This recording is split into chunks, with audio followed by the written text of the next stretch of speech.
Assalamu alaikum wa rahmatullahi wa barakatuh, and welcome back to our fiqh class. We're doing the kitab known as I'ala Sunan of Maulana Zafar Ahmad Thanvi rahimahullah. And we started on the chapters of Tayammum, so that is where we are continuing on from tonight, inshallah ta'ala. So let us begin. Bismillahi walhamdulillahi wa salatu wa salamu ala rasulillahi wa ala alihi wa sahbihi wa man wala. So we're starting here on page 320 of volume 1 from hadith number 287, but let's start from the chapter. باب جواز التيمم بما لا غبار عليه إذا كان من جنس الأرض. The chapter جواز التيمم, the chapter with regards to the fact that it is permissible to make tayammum from such an item بما لا غبار عليه, which has no sand on it, if it is something from the earth. Now, I explained this last week already, that if you have, for example, you have your standard brick. Now you take your brick and you bring him inside the house, you keep him by your bedside or whatever. Now you've used it once, for example, you've touched it. Next time you come, nothing, you touch the brick, but there's no sand that comes off it. So can you still make tayammum on it? That's what we are establishing here, that there's no problem with it. You don't have to have sand on you. That's why I explained also last week, if you have a nice smooth rock, so that literally it's smoother than a bald head, there's nothing that is, not a grain of sand on it, you can still make 100% tayammum on it. So that is what is being referred to here. La bima la ghubara alayhi. There's no sand, loose sand on it, as long as it is from the earth. And I explained last week what is meant by from the earth. So that which is earth things, not stuff that melts or burns. So I explained that, for example, you take glass, if you melt glass, it melts. If you take grass and you burn it, burns. So they're not jinsil ard, even though you may say, but glass is made from sand and grass is part of the earth, it grows there. So no, we are speaking about earthy things. So, rock, stone, limestone, those type, clay, things of that sort, those type of things, them you can make tayammum on. So let's read the hadith. Hadith number 287. عن عمار رضي الله عنه في حديث طويل فقال النبي صلى الله عليه وسلم إنما كان يكفيك أن تضرب بيديك الأرض ثم تنفخ ثم تمسح بيديك الأرض ثم تنفخ ثم تمسح بهما وجهك. Hadrat Ammar radiallahu anhu, in a lengthy hadith, the portion he just snapped out here, in that hadith, Nabi sallallahu alayhi wasallam said, it would have sufficed you أن تضرب بيديك الأرض, that you strike the earth with your hands, both your hands. Now, like I explained, it don't mean hit the ground and hit the things. No, it just means that if you have touched it, that's what is required. So you can, for example, take, if you have a child sand pits nowadays, so you can take yourself a little box. Some people, they like that to play in the sand. So you can take a little box of sea sand, so to speak, put him in a box over there, and when you want to make tayammum, open your box up and you use that sand for your tayammum. You can actually do such a thing. But like I say, if you don't want to, and you just want to keep a brick over there, that too will suffice. So Nabi sallallahu alayhi wasallam said, it would have been insufficient that you just touch the earth with your hands, ثم تنفخ, then you blow. In other words, you blow off the excess sand. ثم تمسح بهما وجهك, and thereafter you wipe your face with it. So what is this referring to? The incident, the Sahaba, when they needed to make the tayammum and some came and rolled in the sand like that, because the method of tayammum was not yet out. At least I should say it wasn't yet revealed. So one Sahabi came and he rolled in the sand, and Nabi sallallahu alaihi, when they came now back to Medina and they explained what had happened, then Nabi sallallahu alaihi wasallam said, it would have been sufficient for you that you touch the sand, you blow it off. Now you can blow it by hand, or you can, like brush your hands, that to brush the sand off, that will also be acceptable. Then you wipe your face and you do the same again and you wipe your arms. So the second part of the reason why he's quoting this here is to show ثم تنفخ, you blow off the sand. So if it was a requirement that there be sand on your hands, then Nabi sallallahu alayhi wasallam would not have said, then you blow it off. Thus we establish that if you have a stone, a rock, or anything that you are making tayammum with, and there is no loose sand on it, it's 100% still permissible for you to make tayammum with it. So just because there's no loose sand coming onto your hands doesn't affect your tayammum in any way. Al-Hadith Rawahu Muslim, Imam Muslim rahimahullah is the narrator of this hadith.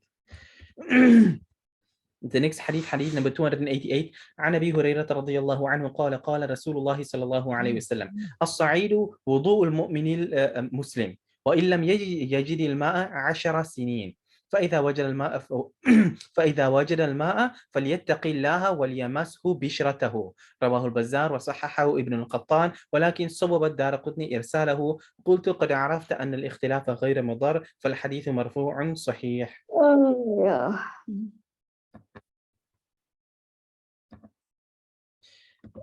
The next hadith reported by Hadrat Abu Huraira radiyallahu anhu said that Rasulullah sallallahu alayhi wasallam said, As-Sa'id, Sa'id is the same word which is used in the Quran, which refers to the sand, the soil, things from the earth. So the earth is the wudu for a mu'min who's a Muslim mu'min, meaning for Muslims and mu'minin, if you are a Muslim in simple terms, the earth is a means of wudu for you if you don't have water. Hence why Nabi sallallahu alayhi wasallam adds on the next part, وَإِن لَمْ يَجِدِ الْمَاءَ 10 سِنِينَ. Even if you don't find water for 10 years. In other words, that if you happen to be in a drought-stricken area where there is no water, there's a little bit of water, just enough to drink and survive that way, but there's no spare water. People will kill you for those few drops. So in a case like this here, if 10 years go by with this manner, then you can make tayammum every single day of your life for 10 years. In fact, for the rest of your life. 10 years is used as an exaggeration, as we would say, simply to, or not exaggeration, but emphasis that even if 10 years go by, it's not an issue. You continue making tayammum after tayammum after tayammum every time you need to make a wudu. So if you go to toilet, you make tayammum. If you be with your wife, you make tayammum. If it's that time of a month for a woman, she makes tayammum. That's how it would work, even if 10 years go by in this manner. So if you happen to be maybe imprisoned in outer space and the only time they bring water is for you to drink something, so you don't have any earth over there for you to make tayammum with and no water, then, or at least I should say, maybe you got your little brick with you, then you make your tayammum every single day while you're sitting there in your space prison thing, whatever you want to call it. But you get the picture. Even if 10 years go by, it's not a problem. You're not, I'm lacking now because I don't have wudu, I only have tayammum. No, when you have tayammum, you have wudu. There are rules and requirements with regards to it. The minute water comes in, then the tayammum falls away. So hence why Nabi sallallahu alayhi wasallam goes further to say, فَإِذَا وَجَدَ الْمَاء. But now when you find water, فَلْيَتَّقِ اللَّهِ, then fear Allah, وَلْيَمَسْهُ بِشْرَتَهُ, and use the water on your skin. Bishr means skin. So let the water now touch your skin, meaning make wudu now with the water. Because previously you were making tayammum because there was no water. One of the things which break tayammum is finding sufficient water. So now all the time you were like, we're making tayammum, and now you're digging and boom, you happen to reach so far down and a borehole suddenly comes out and the water gushes forth. Now, with immediate effect, your tayammum has broken, you make your wudu now. That's how the ruling works. But anyway, that will be in further depth and details and stuff in the books of fiqh. This is more a book of hadith where from the laws of fiqh are derived. That's what we're actually doing over here. So Imam al-Bazzar rahimahullah is the narrator of this hadith, and it's graded as being authentic by Imam Ibn al-Qattan. But Imam al-Darqutni rahimahullah, he said that it is actually mursal. It is a narrator missing. Imam Ibn Hajar rahimahullah mentions this in Bulugh al-Maram, and he says that Imam al-Darqutni rahimahullah is correct. But Maulana Zafar Ahmad Thanvi, he says that, like we've touched upon this point many times before, that ikhtilaf al-muhaddithin. One says the marfu' form is authentic, the other one say the mursal form is authentic. So in other words, for the flip side of the coin, Imam Daraqutni them say that the marfu' form is weak. The strong form is that it is mursal. So we say that's the view of Imam Daraqutni, but Imam Ibn al-Qattan, them who are great imams of hadith long earlier, so if they grade it as fine, then it's fine. This the science of Jarh al-Ta'dil is ijtihadi, thus their differences doesn't affect the acceptance of the hadith. So he says, فَالْحَدِيثُ مَرْفُوعٌ صَحِيح. Thus the hadith is authentic and attributed directly to Nabi sallallahu alayhi wasallam. Moving on to the next hadith, hadith number 289. عن أبي ذر رضي الله عنه أن رسول الله صلى الله عليه وسلم قال: إن الصعيد الطيب طهور المسلم وإن لم يجد الماء 10 سنين فإذا وجد الماء فليمسه بشرته فإن ذلك خير. رواه الترمذي وقال حسن وفي بلوغ المرام صححه الترمذي والحاكم. Hazrat Abu Dhar al-Ghifari radiyallahu anhu narrates that Rasulullah sallallahu alayhi wasallam said, Inna as-sa'id at-tayyib, the pure earth is a tahurul Muslim. It is a purifier for a Muslim. وَإِن لَمْ يَجِدِ الْمَاءَ 10 سِنِينَ. Even if he doesn't find water for 10 years, he can keep on using the earth. Same like the previous hadith. فَإِذَا وَجَدَ الْمَاءَ. But if he then finds water, فَلْيَمَسْهُ بِشْرَتَهُ. Then let him use it and wash his skin. فَإِنَّ ذَلِكَ خَيْرٌ. Because that is what is goodness. In other words, your tayammum has now fallen away. Now it's time for you to make wudhu. Imam al-Tirmidhi rahimahullah reports the hadith and he says it is Hasan. Imam Ibn Hajar al-Asqalani rahimahullah mentions in Bulugh al-Maram that Imam Tirmidhi and Imam Hakim, Abu Abdullah al-Hakim, author of the Mustadrak, al-Mustadrak al-Sahihain lil-Hakim, that one, the two of them have graded this hadith as being Sahih. So why Sahih when he just said, yeah, Hasan, Hasanun Sahih, it's Imam al-Tirmidhi rahimahullah's specific terminology that no muhaddith has ever used besides him.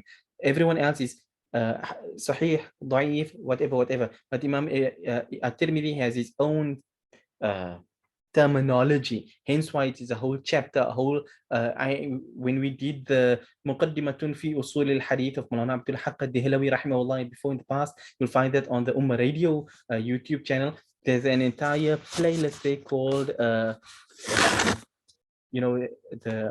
Mustalah al-Hadith series, if I'm not mistaken, or just simply Mustalah al-Hadith. But nonetheless, in there, if you go towards the last recordings, the last classes, towards the end of that kitab, we touch upon the chapter which deals with the terminology of Imam al-Tirmidhi.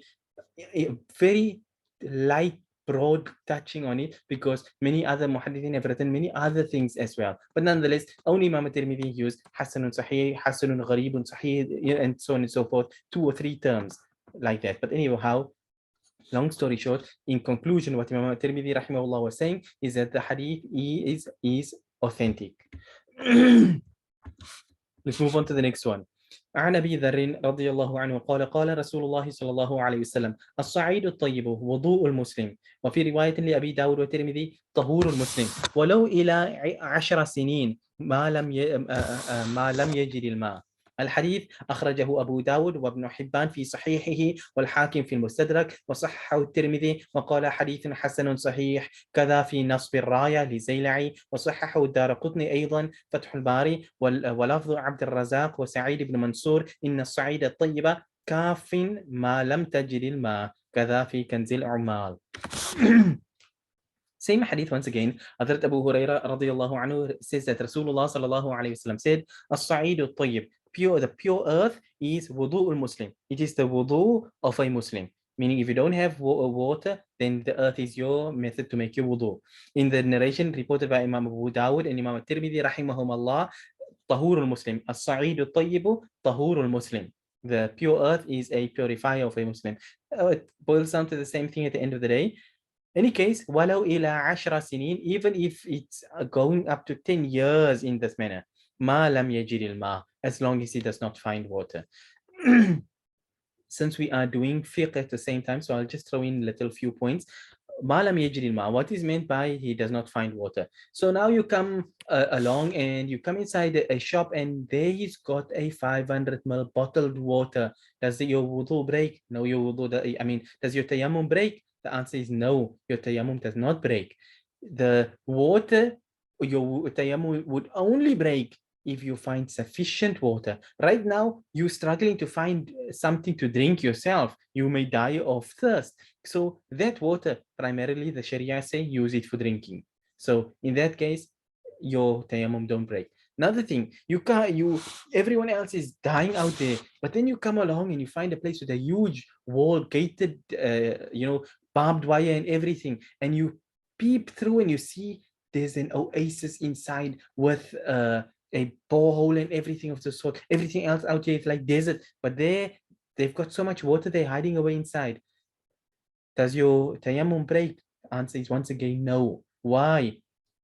Because you don't have access to that water. The fact that they've gated it off and things, you come in, they're going to kill you. Even if they don't kill you, if they tell you no, then your tayammum does not break. So the criteria for your tayammum breaking is not just merely finding the water. It is, number one, finding sufficient water for you to be able to drink and things like this. Not, okay, I have enough to drink now, so I'll drink 300 ml and I'll make the rest for wudu. With the Sharia, I say no, there must be sufficient for you to drink.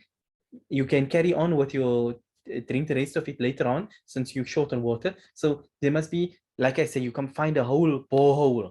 Then you say, yeah, sure, not a problem. You find a whole well of water. You find a pond of water. No problem. Then it's a different story. So that's number one, to find sufficient water. And number two, that you need to have qudra, the ability and the power to be able to access the water. It serves no purpose if there is water in a well that is 300 meters down and there's no rope. Now, what must you do? Jump down into the water and then try and climb up 300 meters like this, soaking wet? You say, no, you don't have capability of reaching the water. Your tayammum is intact. The next person is guarding it with the armed guard over there. You don't have the capability to reach it. Your tayammum is intact. That's how it works. So these are your two main criteria. Number one, that you have the sufficient water, and number two, that you have the capability to use the water too. If the people are going to tell you, no, you can't use it, it's mine, then the Sharia don't put any faults upon you that now your tayammum is broken, you must go and find a way, steal his water. No, he says no, it's no, your tayammum remains. Okay, so anyway, the hadith is reported by Imam Abu Dawud rahimahullah. It's also mentioned by Imam Ibn Hibban rahimahullah in his Sahih. It's mentioned by Imam Al-Hakim rahimahullah in his Mustadrak. Imam At-Tirmidhi grades it as being authentic by saying hadithun hasanun sahih, as you saw previously, hasanun. But like I mentioned, Imam At-Tirmidhi is the only one who has this terminology where we would say hasanun sahih or hasanun gharib. So it's never just one term. Now and then maybe, but it's normally 2 to 3 terms that Imam At-Tirmidhi uses. So Hasanun Sahih is Imam At-Tirmidhi's way of saying it is like very most authentic you can get. So he's reading it as being totally authentic. Gaddafi Nasb al-Raya, it's the same is mentioned in Nasb al-Raya. Nasb al-Raya is Imam Az-Zayla'i rahimahullah, one of the Hanafi ulama, Imam of Hadith from Somalia. He wrote this kitab Nasb al-Raya fi takhrij ahadith al-hidayah. It's a book of takhrij of hadith, a whole topic on its own for another day inshallah about what is takhrij. Nonetheless, Imam Az-Zayla'i rahimahullah mentions the same in there, that the hadith is authentic. Imam Ad-Daraqutni rahimahullah also grades it as being authentic. Imam Ad-Daraqutni, he's in his Sunan Ad-Daraqutni, he also grades it as being authentic. Imam Ibn Hajar mentions in Fath al-Bari that he mentions this here above. And in the narration of Imam Abdul Razak al-San'ani, Imam Abdul Razak al-San'ani, his kitab is known as the Musannaf of Abdul Razak, one of the early Imams of Hadith, the Musannaf of Abdul Razak, and you have the Sunan of Imam Sa'id ibn Mansur. Now, these are books which are known to ulama, but you ask people, I know Bukhari, Muslim, Tirmidhi, Abu Dawud, Nasai, Ibn Majah, maybe the Muwatta of Imam Malik and the Musnad of Imam Ahmad, maybe don't even know the As-Sunan al-Ma'thura of Imam Shafi'i or the Athar of Imam Abu Hanifa, let alone the Sunan of Imam Sa'id ibn Mansur. So if you take one thing away for the night, at least you know the name of a new book of hadith. It's not new, it's from the early days, but it's known as the Sunan of Imam Sa'id ibn Mansur.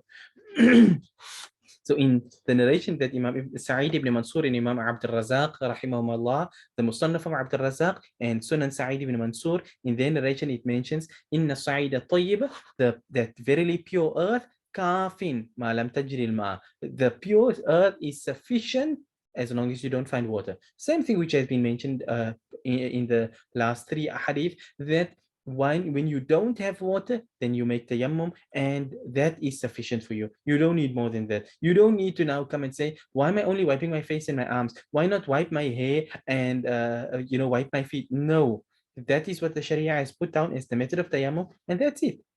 That's sufficient. كذا في كنز العمال. This is how it's mentioned in كنز العمال. Now كنز العمال is not from the مصادر الحديث الأصلي. In other words, to use the English term, the primary sources of hadith. It's a kitab where it says this hadith is found there and the 20 is found there, a kitab of that sort. Unlike Bukhari, Muslim, Tirmidhi, Abu Dawud, Nasai, Ibn Majah, and so on and so forth, they are primary sources. So we're just mentioning that this is in Kanzul Umal, it mentions that Imam Abdul Razak and Imam Sa'id ibn Mansur have reported it with this wording, like that. Okay, we may not have time to finish everything, so let's see how well we go. عن ابن عباس رضي الله عنهما أنه قال يصلي بتيمم واحد ما شاء. ذكره ابن حزم الجوهر النقي، ورواه ابن المنذر عنه فتح الباري، وكلام الحافظ يدل على صحته، وأخرجه البخاري تعليقا. أما ابن عباس وهو متيمم، ووصله ابن أبي شيبة والبيهقي وغيرهما، وإسناده صحيح كذا في الفتح. Okay, Hazrat Abdullah ibn Abbas radiallahu anhu, he said that a person will make the tayammum, will perform salah with one tayammum as long as he wishes. In other words, as long as you haven't done anything to break your wudu, then your tayammum is intact. Doesn't mean you must make tayammum for every salah. If you made tayammum once, that's it. If your wudu don't break for the entire day, then you have wudu for the whole day after making the tayammum once. That's what it is saying.